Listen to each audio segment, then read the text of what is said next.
अथ श्रीयोगवासिष्ठे निर्वाणप्रकरणस्य उत्तरार्धे एकोनसप्ततितमः सर्गः। श्रीवसिष्ठ उवाच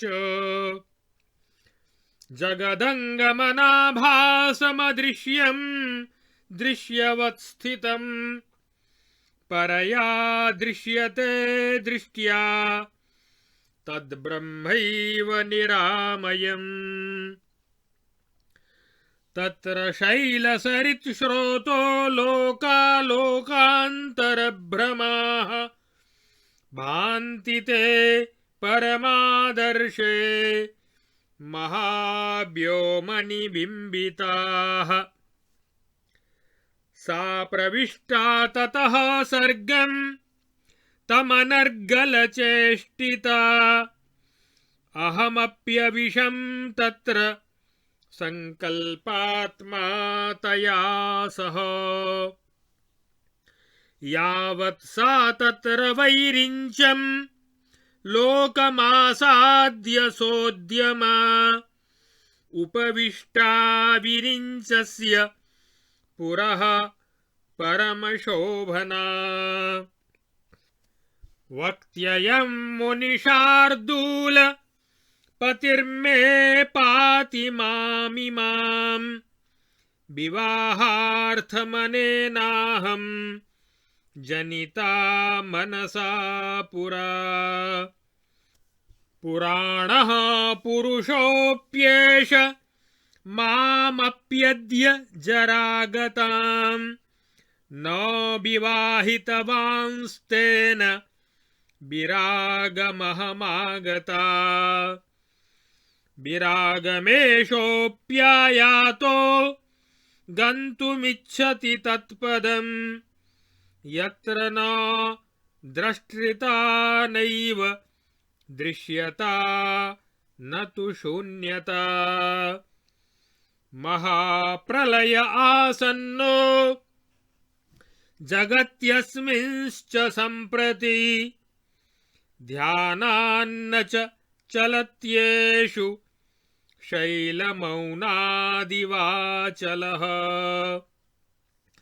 तस्मान्मामेनमपि च बोधयित्वा मुनीश्वर आमहाकल्पसर्गादौ परमे पथि योजय। इत्युक्त्वा मामसौ तस्य बोधायेदमुवाचः। नाथायं मुनिनाथोऽद्य सद्मसम्प्राप्तवानिदम्। एषोऽन्यस्मिन् जगद्गेहे ब्रह्मणस्तनयो मुनिः पूजयैनं गृहायातं गृहस्थ गृहपूजया। बुध्यतामर्घ्यपाद्येन पूज्यतां मुनिपुङ्गवः महन्महत्सपर्याभिर्महात्मभ्यो हि रोचते। तयेत्युक्ते महाबुद्धिर्बुबुधे स समाधितः स्वसंवित्ति द्रवात्मत्वादावर्त इव वारिधौ। शनैरुन्मीलयामास नयने नयकोविदः मधुः शिशिरसं शान्ताववनौ कुसुमे यथा। शनैः प्रकटयामासुस्तान्यङ्गान्यस्य संविदं मधुपल्लवजालानि जवानीव नभं रसम्। सुरसिद्धाप्सरः संघाः समाजग्मुः समन्ततः यथा हंसालयो लोलाः प्रातर्विकसितं सरः। ददर्शासौ पुरः प्राप्तं मां च तां च विलासिनीम् उवाचाथ वचो वेधाः प्रणवस्वरसुन्दरम्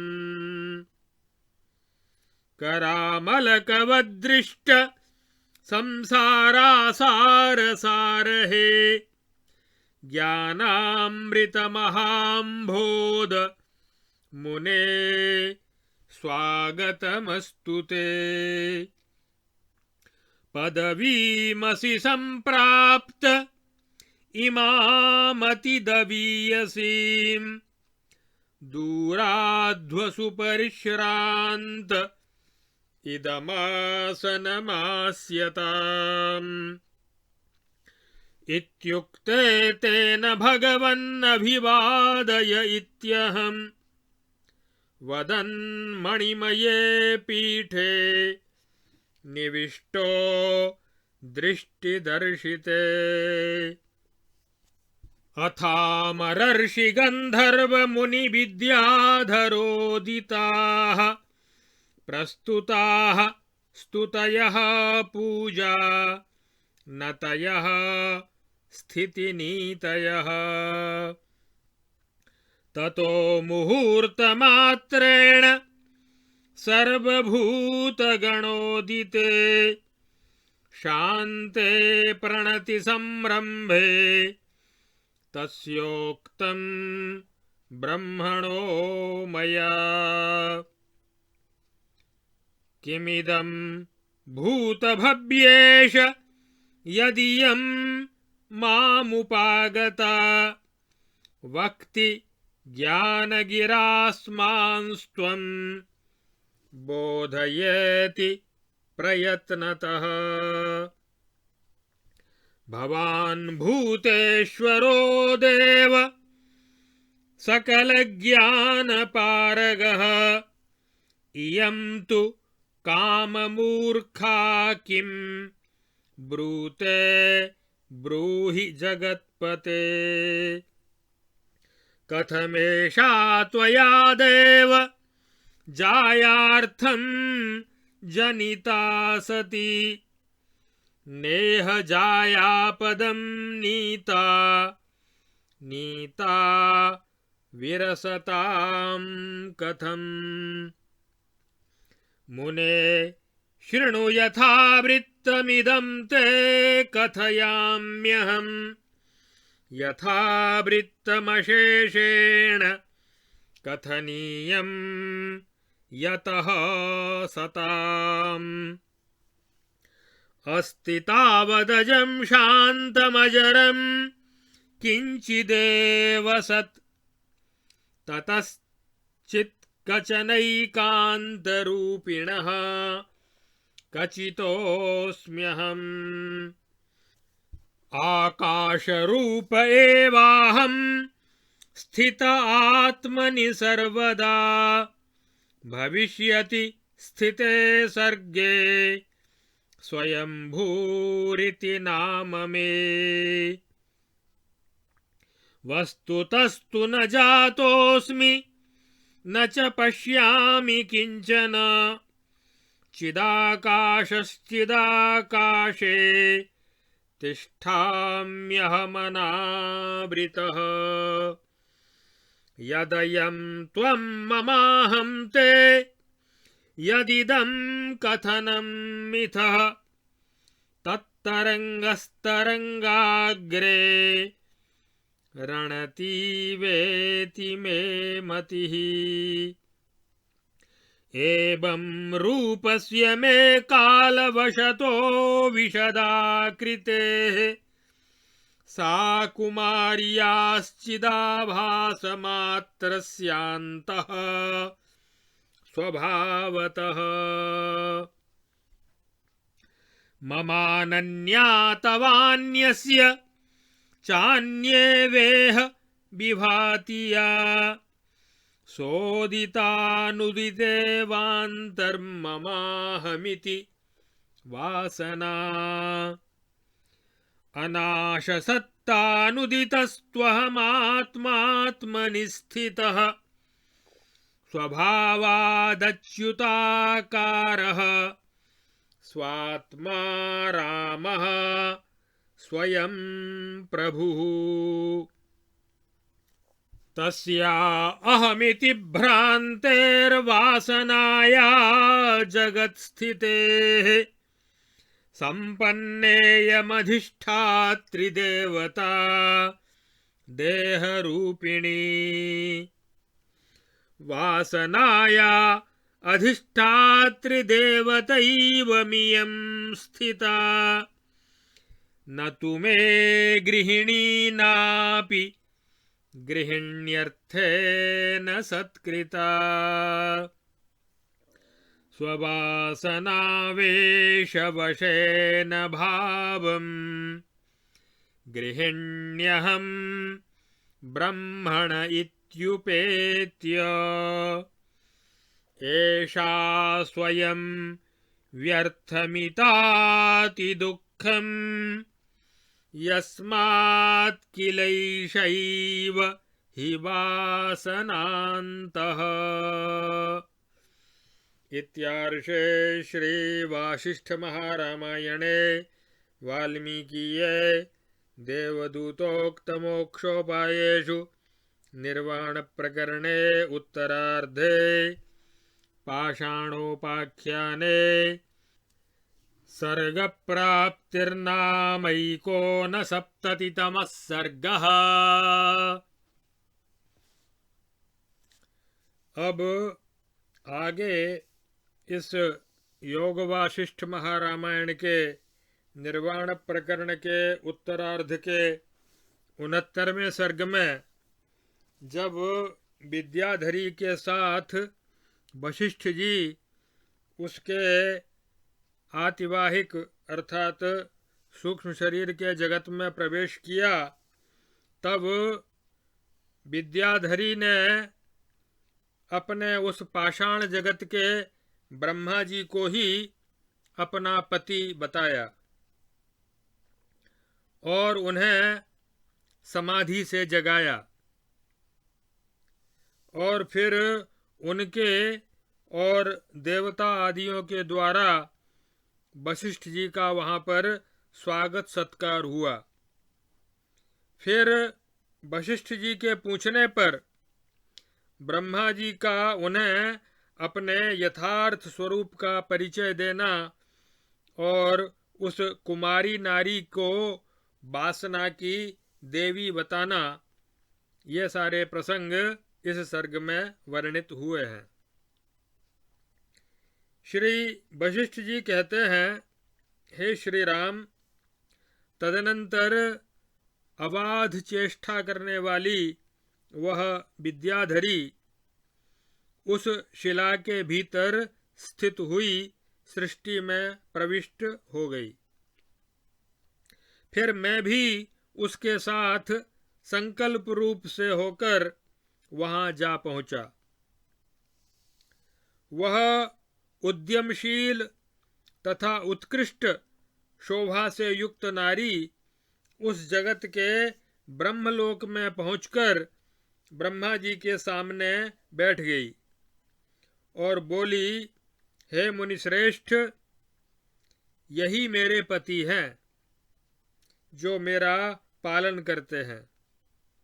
इन्होंने पूर्व काल में मेरे साथ विवाह करने के लिए अपने मन के द्वारा मुझे उत्पन्न किया था।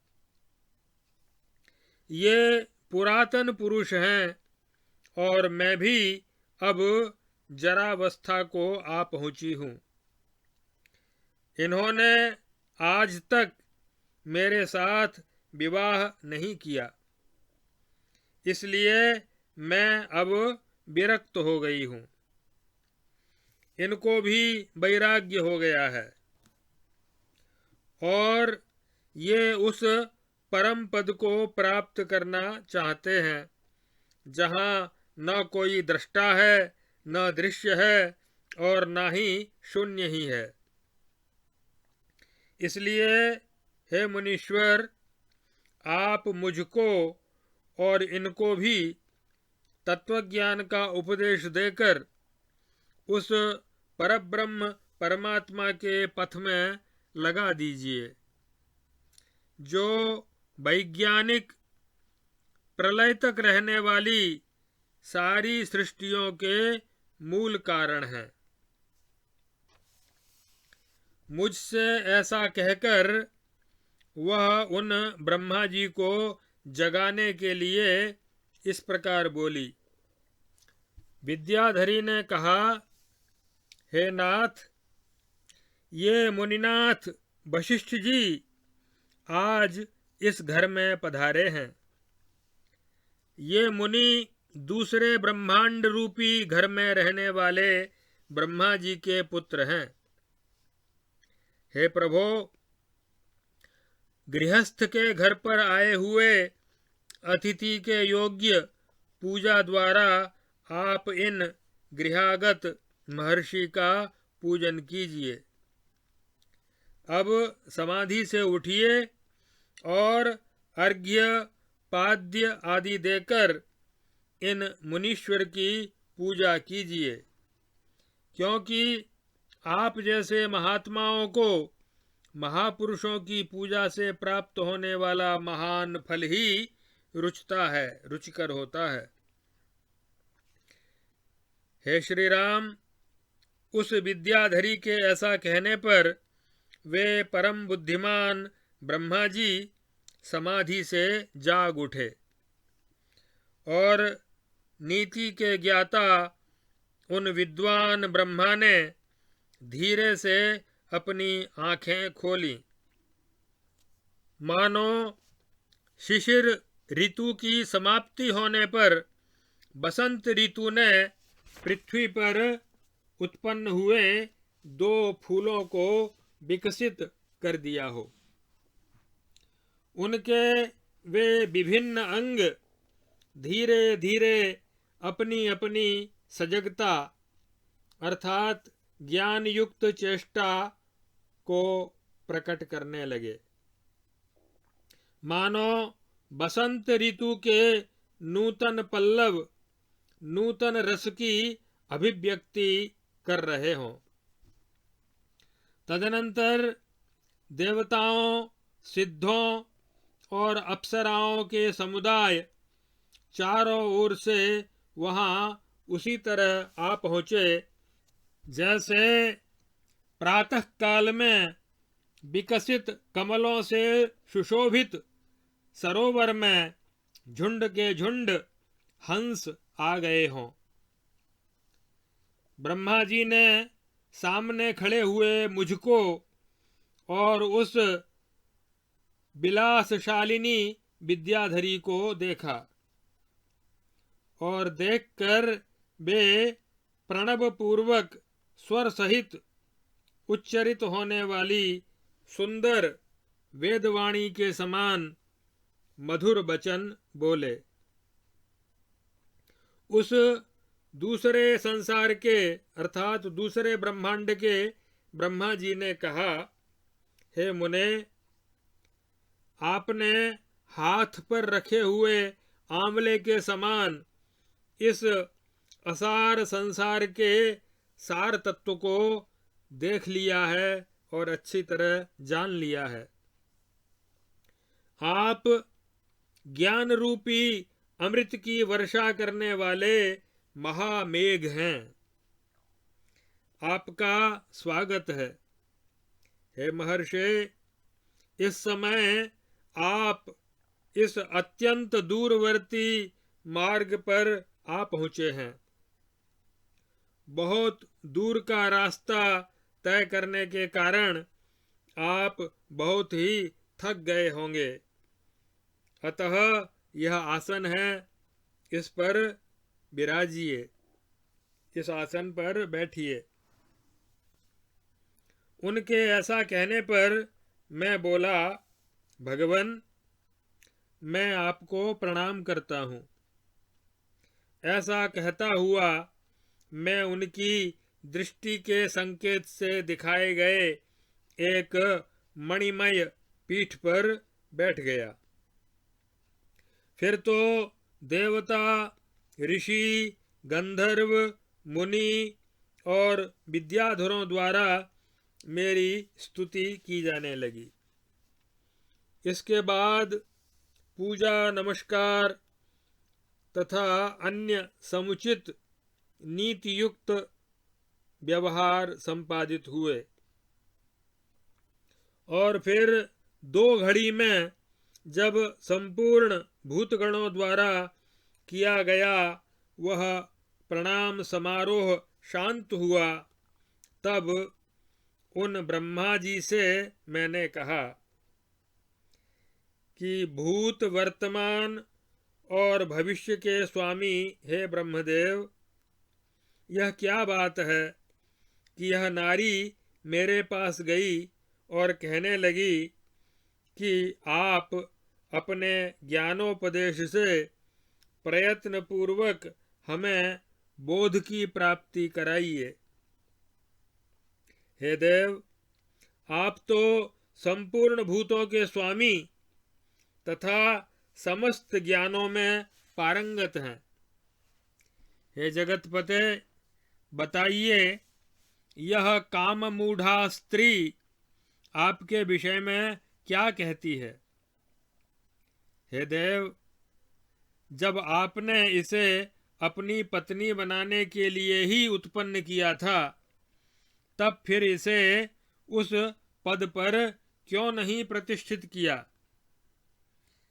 इसको वैराग्य की ओर आप क्यों ले गए? इसके उत्तर में दूसरे जगत के ब्रह्मा जी बोले, हे मुने, सुनिए, जैसी बात है उसे आपके सामने मैं ठीक ठीक बता रहा हूँ, क्योंकि सत्पुरुषों के सामने सब बातें यथार्थ और पूर्ण रूप से कहनी चाहिए। हे मुने, वह जो शांत, अजन्मा, अजर एवं अनिर्वचनीय परमार्थ सद्वस्तु ब्रह्म है, उसी को चेतन अथवा चित तत्व कहते हैं। चैतन्य ही उसका एकमात्र स्वरूप है। ज्ञानानंदमयम देवम निर्मलम स्फटिकाकृतिम, उसी परमात्मा ने अपने स्वरूप भूत चैतन्य से मुझे प्रकट किया है। मैं चिदाकाश रूप ही हूँ और सदा अपने स्वरूप में ही स्थित रहता हूँ। जब सृष्टि उत्पन्न होकर यथावत रूप से स्थित हो जाती है, तब मेरा व्यावहारिक नाम स्वयंभू होता है। वास्तव में न तो मैं उत्पन्न होता हूँ और न कुछ देखता ही हूँ। मैं तो समस्त आवरणों से मुक्त रहकर चेतनाकाश रूप होकर चेतनाकाश में ही स्थित हूँ। प्रतिबोध विदितं मतम अमृतत्वं हि विन्दते,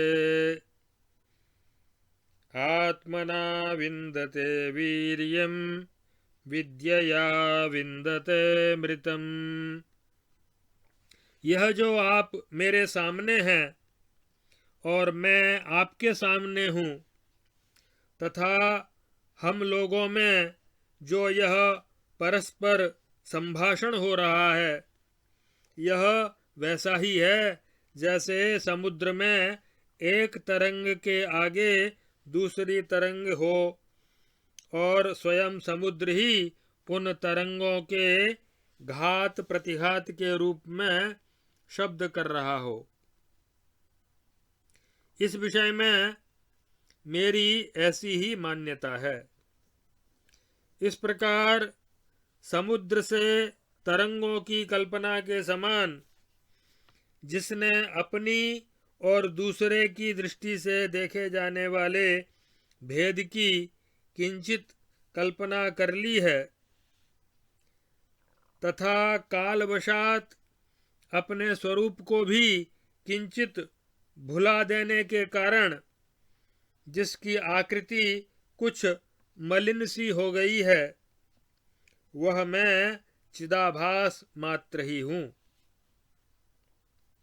ऐसे रूप वाले मुझ ब्रह्मा के अंतःकरण में जो ममता और अहमता की वासना उदित हुई है, वह उस कुमारी स्त्री से भिन्न जो आप हैं, आपको अन्य सी प्रतीत होती है और मुझे अनन्य सी जान पड़ती है।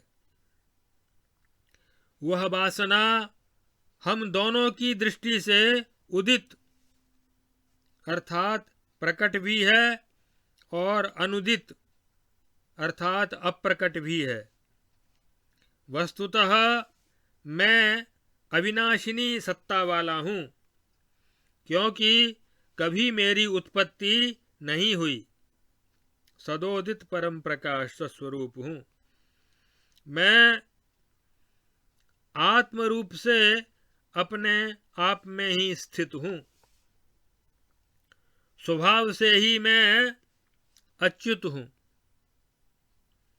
और अपने आत्मा में रमण करने वाला तथा स्वयं ही सब कुछ करने में समर्थ हूँ। यह कुमारी स्त्री के रूप में जो सामने खड़ी है, यह वासना की अधिष्ठात्री देवी ही है। यह न तो मेरी गृहिणी है और न गृहिणी बनाने के निमित्त मैंने इसका सत्कार ही किया है। अपनी वासना के आवेशवश इसके मन में यह भाव उत्पन्न हो गया कि मैं ब्रह्मा जी की पत्नी हूँ। इस भावना को लेकर यह स्वयं ही अत्यंत दुख उठा रही है और वह भी व्यर्थ ही, मुफ्त में। यही सारे जगत के भीतर वासना बनकर बैठी हुई है। पूर्णे तटाके त्रिषितः सदैव भूतेऽपि गेहे क्षुधितः समूढः कल्पद्रुमे सत्यपि वै दरिद्रः गुर्वादियोगेऽपि यः प्रमादी।